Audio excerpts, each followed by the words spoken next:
कल्पना कीजिए, एक 23 साल का युवा जिसकी उम्र में अधिकांश लोग अपने भविष्य के सपने देखते हैं, लेकिन यह युवक अपने देश के भविष्य के लिए हंसते हंसते मौत को गले लगाने के लिए तैयार था। जब जेलर ने उससे पूछा, क्या तुम्हें मौत से डर नहीं लगता? तो उसने मुस्कुराकर कहा, वे मुझे मार सकते हैं, लेकिन मेरे विचारों को नहीं मार सकते। यह कहानी है उस क्रांतिकारी की जिसने सिर्फ अंग्रेजी शासन को ही नहीं बल्कि पूरे भारत के युवाओं की सोच बदल दी। आज भी उसका नाम सुनते ही हर भारतीय के मन में एक ही नारा गूंजता है, इनकलाब जिंदाबाद। लेकिन क्या आप जानते हैं, भगत सिंह सिर्फ एक साहसी क्रांतिकारी नहीं थे, वे एक गहरे विचारक, लेखक और समाजवादी चिंतक भी थे। आखिर कौन था यह युवा जिसने पूरी ब्रिटिश सरकार को चुनौती दे दी? आइए जानते हैं। 28 सितंबर 1907 पंजाब के लायलपुर जिले, अब पाकिस्तान में, के बंगा गांव में एक बालक का जन्म हुआ। उसका नाम रखा गया भगत सिंह। उनके पिता किशन सिंह और चाचा अजीत सिंह दोनों अंग्रेजों के खिलाफ आंदोलन में सक्रिय थे। इसीलिए देशभक्ति भगत सिंह को विरासत में मिली।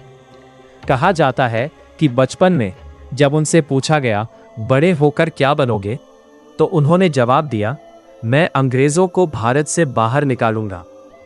13 अप्रैल 1919 अमृतसर का जलियांवाला बाग, हजारों निहत्थे लोगों पर जनरल डायर ने गोलियां चलवा दी।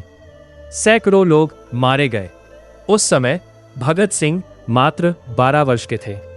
अगले ही दिन वे जलियांवाला बाग पहुंचे और वहां की मिट्टी एक शीशी में भरकर घर ले आए। उनके लिए वो सिर्फ मिट्टी नहीं थी, वो भारत की शहादत का प्रतीक थी। यहीं से उनके भीतर क्रांति की आग और तेज हो गई। भगत सिंह ने लाहौर के नेशनल कॉलेज में पढ़ाई की। यह कॉलेज लाला लाजपत राय ने स्थापित किया था। यहीं उन्होंने इतिहास, राजनीति, समाजवाद और विश्व की क्रांतियों का अध्ययन किया। वे कार्ल मार्क्स, लेनिन, रूसो और अन्य विचारकों की पुस्तकें पढ़ते थे। उनका मानना था कि सिर्फ अंग्रेजों को हटाना काफी नहीं है, भारत को सामाजिक और आर्थिक समानता भी चाहिए। 1926 में भगत सिंह ने नौजवान भारत सभा की स्थापना में महत्वपूर्ण भूमिका निभाई। बाद में वे Hindustan Socialist Republican Association HSRA से जुड़े। उनका उद्देश्य था एक ऐसा भारत जहां शोषण ना हो और सभी नागरिक समान हो। 1928 साइमन कमीशन भारत आया। पूरा देश विरोध कर रहा था। लाहौर में लाला लाजपत राय ने प्रदर्शन का नेतृत्व किया। पुलिस अधीक्षक जेम्स ए स्कॉट के आदेश पर लाठीचार्ज हुआ। लाला जी गंभीर रूप से घायल हुए और कुछ सप्ताह बाद उनका निधन हो गया। भगत सिंह ने कहा, लाला जी की मृत्यु का बदला लिया जाएगा। योजना स्कॉट को निशाना बनाने की थी, लेकिन पहचान की भूल में सहायक पुलिस अधीक्षक जॉन पी सॉन्डर्स की हत्या हो गई। इसके बाद भगत सिंह और उनके साथियों ने गुप्त रूप से लाहौर छोड़ दिया। 8 अप्रैल 1929 दिल्ली की central legislative assembly. Bhagat Singh और बटुकेश्वर दत्त दर्शक दीर्घा में बैठे थे। उन्होंने ऐसे बम फेंके जिनका उद्देश्य बड़े पैमाने पर जान लेना नहीं, बल्कि जोरदार आवाज के माध्यम से विरोध दर्ज कराना था। धुएं के बीच दोनों ने नारे लगाए, इनकलाब जिंदाबाद, साम्राज्यवाद मुर्दाबाद। वे भागे नहीं, बल्कि स्वयं गिरफ्तार हो गए। उनका उद्देश्य था अदालत को अपने विचार पूरे देश तक पहुंचाने का मंच बनाना। जेल में भारतीय कैदियों के साथ भेदभाव होता था। बेहतर भोजन, किताबें और समान व्यवहार की मांग को लेकर भगत सिंह और अन्य क्रांतिकारियों ने लंबी भूख हड़ताल की। इस दौरान उनके साथी जतिन दास की 63 दिन बाद मृत्यु हो गई।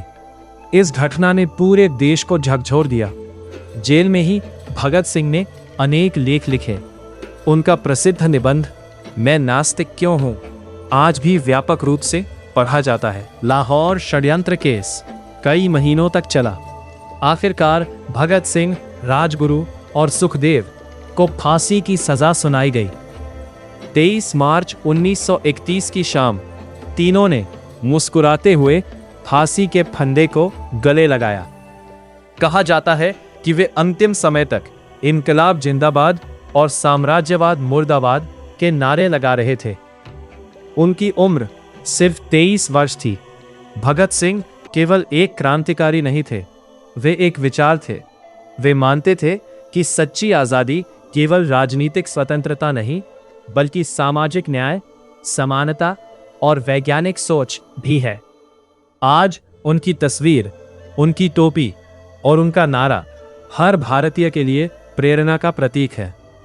भगत सिंह का जीवन हमें सिखाता है कि साहस केवल हथियार उठाने में नहीं, बल्कि अपने सिद्धांतों पर अडिग रहने में है।